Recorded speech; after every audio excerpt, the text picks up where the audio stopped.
સેવંતમાં થોડી મને થોડી આવડવાનું છે સેવંત. સેવનમાં પણ કોઈ પ્રોબ્લેમ ના થાય. પ્રોબ્લેમ થાય સેવન વાળા કોઈ જ ના થાય. તો ગુડ મોર્નિંગ બધાને. ઉઠી ગયા છે, સવારના 9 વાગ્યા છે. જોઈએ હવે આગળ. નહીં ધોઈને તૈયાર બી થઈ ગયા છે. શું જોઈએ, નાસ્તો શું બનાવ્યો છે શ્વેતા આજે આગળ જઈને જોઈએ. જો બેબી કારના કપડા આવી ગયા છે. શું બને છે આજે? હે મસ્ત જો મેથીના થેપલા. તો આજે આપણે બનાવીએ છીએ, શું બનાવીએ છીએ? કેરીમાંથી રસ બનાવવાની ઈચ્છા છે, પણ મારી કંઈ અલગ બનાવવાની ઈચ્છા છે. મેંગો ડિલાઇટ ટાઈપ હોય ને, મસ્ત લાગે. શ્રીખંડ જેવું જ હોય પણ થોડો અલગ ટેસ્ટ હોય. તો જોઈએ બને છે કે નહીં, ટ્રાય કરીએ. મસ્ત જો કેરીનો રસ બને છે, એકદમ ક્રીમી ટેક્સચર આવ્યું છે. જો આગળ બતાવીએ હવે તમને ફાઇનલ કેવું બને છે રસ.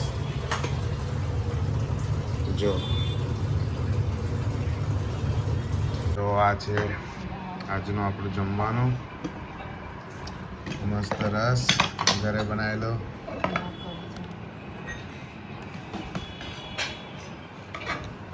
કેવો લાગે રસ? ટેસ્ટ કર્યો ને પપ્પા? કેવો લાગ્યો રસ? મમ્મી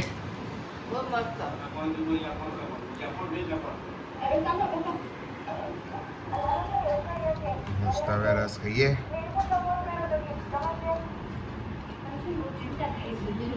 પી દઈએ. તો ચીકુનો એક બીજો એક દાંત સહિત થઈ ગયો છે, તો એ બી તમને બતાવી દઈએ વ્લોગમાં.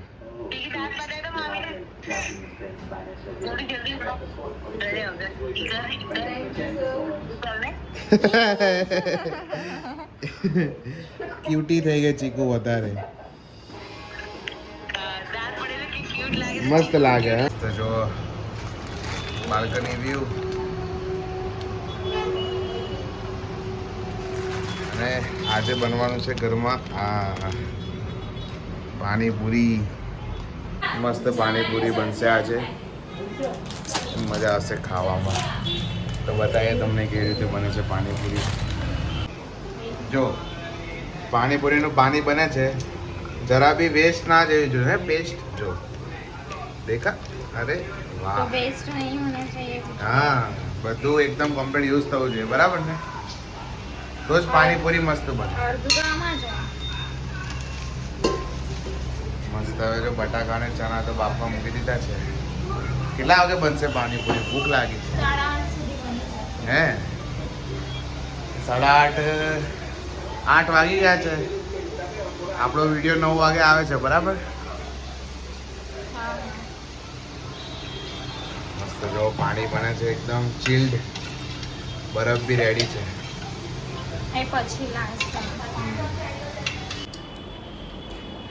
એક નંબર પાણી છે. તમે ટેસ્ટ કરી લીધું? કેવું લાગ્યું? મસ્ત જો પાણી તો બની ગયું છે. હવે પાણીપુરી ક્યારે બનશે? જલ્દી જલ્દી બની જાય તો મજા આવી જાય. પાણીપુરી ખાતા ખાતા આપણે વ્લોગ જોઈશું આપણા. શ્વેતાને પણ જો પરસેવો થઈ ગયો. ટેસ્ટ કરી લો પૂરી. મસ્ત છે. સૂકી પૂરી આપો ને. મસ્ત જો પાણીપુરી બને છે. પપ્પાએ તો ચાલુ કરી દીધું. શું કાઢું છે, પાણી કે રસ? પાણીપુરી. હા, રસ નહીં કરી લીધો. પાણીપુરીની જગ્યાએ રસ નહીં ઉમેરી દીધો ને ભાઈ. આવું પાણી રેડી કરી લઈએ અને આ ડીશમાં બધી પૂરી. તો આવી જાઓ ખાવા પાણીપુરી. અપલોડ થઈ ગયો છે કમ્પ્લીટ 9 વાગે. બધાએ જોઈ લીધો છે. કેવો લાગે વ્લોગ નવો? તો પાછા આપણે આવી ગયા છે ચીકુને મળવા. કેમ આવ્યા છે? કેમ આયા છે એ બી તમને બતાવીએ. ઈ કરી ચીકુ આજે એક ઈ કર ઈ કર ઈ કર ચીકુ की खिड़की खुल गई है. દીદીના કેવા બે દાંત પડી ગયેલા. જો ચીકુ દાદી એવું છે ને ચીકી આ છે ડુકુ ચીકુ કે મોન્સ્ટર હતી તો બોલ આવું ખાતી હતી એ મોન્સ્ટર જ બની ગયેલી. જો ઓ આવી બની ગયેલી મોન્સ્ટર જ બની ગયેલી છે. ચીકી તું બે આવું કર ડ્રેકુલા બન ગઈ થી वो ચીકી આવું કર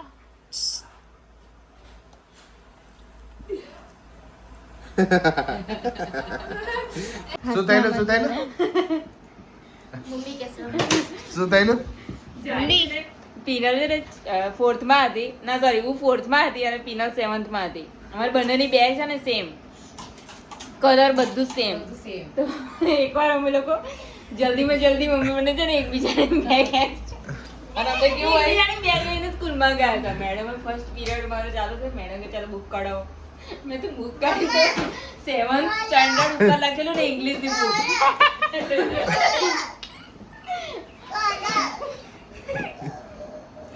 પછી યાર પછી મેં કઈ નહીં ના પછી મેં બદલાવા આવી હતી ના હું આવી ગઈ કારણ કે હું રડી હું ઇમોશનલ कुछ भी हो रो पड़ने का. गजब बेइज्जती है. શું કરવાનું કારણ કે મને એવું કે કદાચ પીનાને ખબર નહીં હોય કદાચ એનું તો કઈ ભરોસો નહીં પણ મેં કીધું હું તો સેવન્થમાં થોડી મને થોડી આવડવાનું છે સેવન્થ સેવન્થ સેવન્થમાં પણ કોઈ પ્રોબ્લેમ ના થાય સેવન્થમાં પ્રોબ્લેમ થાય સેવન્થ વાળાને કોઈ જ ના થાય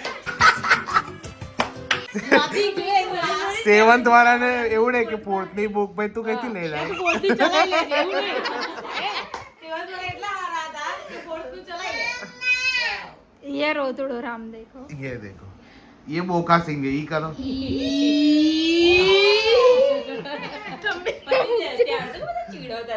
સ્કૂલમાં મને ચીડવતા હતા કે તું બેગ લઈને આવતી આખી બેગ લઈને આવતી. અમારે બેગનું વજન સેમ હોય કોઈ દિવસ 4th સ્ટાન્ડર્ડ પહેલા હતું આજથી એટલા બધા વર્ષો પહેલા કે 1 to 4 માં ઇંગ્લિશ કોઈ સબ્જેક્ટ નહીં ખાલી ગુજરાતી ના બધા ના ઇંગ્લિશ સુધી આવેલું ઇંગ્લિશ બધા subject નો નો હોય જ નહીં જાણે થર્ડ સ્ટાન્ડર્ડ એટલીસ્ટ મારી બેગનું વજન અને તારી બેગનું વજન ડિફરન્સ હોય તો પહેલા કેવું હતું હું અમે બંને હાથે સ્કૂલ જઈએ ये मुंह से सुपारी निकाल के बात कर रहे बाबा ये. એના ક્લાસમાં છોડી અને એટલે છે ને એને છોડીને મારી સ્કૂલ આ સાઈડ એની સ્કૂલ આ સાઈડ મારી આ સાઈડ ઓપોઝિટમાં બને હું એને છોડીને મારી ક્લાસમાં જઉં ક્લાસમાં ગયા ત્યાં સુધી યાદ નહીં આવ્યું પેલું શું કે પ્રેયર ચાલુ થઈ ગઈ પ્રેયર પતી નહીં ગઈ ફર્સ્ટ પીરિયડ જ્યારે પ્રેઝન્ટ પૂરી બેગ ખોલીને તો તબાહી પછી મેં ગઈ ચાલીને હમેથી કે બેગ એક્સચેન્જ કરવા જવું છે મેમ તો મેમે કીધું હા ત્યાં સુધી આ મેડમ છે ને એટલું રડતી હતી પછી મેમ બી મને કીધું કે મેં એને મારી નહીં તો બી એ રડવા લાગી એમ કે મારે ખાલી પૂછી જ છે શું થયું યાર પછી બેગ ચેન્જ કરીને અમે લોકો આવી ગયા પછી ઘરે આવીને મમ્મીને કીધું મમ્મી એ માર્યું હે બહુ મારેલું. મમ્મી એટલું મારે વહેલી ઉઠતી હોય તો બેગ જોઈને તો જવાય તારી મેં જ એક્સચેન્જ કરી હતી પીનાલે થોડી કરી હતી. એવું પણ મારતે એને એટલી જ પડે મને નોટ મારી મને નહીં પડેલો અલા પણ મમ્મીને વજન જોઈને ખબર ના પડે કે આ હલકી હલકી આજે પીરિયડ તો વધારે હતા તો આવું ભૂલ કાથી થઈ ગુડ વેરી ગુડ કોક તો મારી બાજુ બોલી મેડમ ને ફોન કરી આપણે રિટર્ન અને આજનો બ્લોગ બી મસ્ત રહેવાનો છે. આજે બી તમને ગોસિપ તો જોવા મળશે તો આવી રીતે જોતા રહો સપોર્ટ કરો લાઈક સબસ્ક્રાઈબ કરો. Good night. બાય જય શ્રી કૃષ્ણ.